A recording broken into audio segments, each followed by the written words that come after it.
наоборот, в 2008 году как раз позиция Соединенных Штатов и позиция Евросоюза стала ключевой, и она остановила вот ту военную агрессию, которую Россия предприняла против Грузии. Да, 20% территории Грузии оккупировано, но Россия в 2008 году хотела не только оккупировать Абхазию и Северную Южную Осетию, но она хотела войти в Тбилиси и сбросить демократически избранное правительство.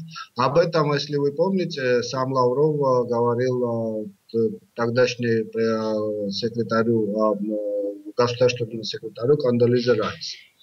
Так что я думаю, что вот такая четкая, очень однозначная позиция Соединенных Штатов сыграла ключевую роль в том, что Грузия сейчас существует как государство и не вся оккупирована российскими войсками.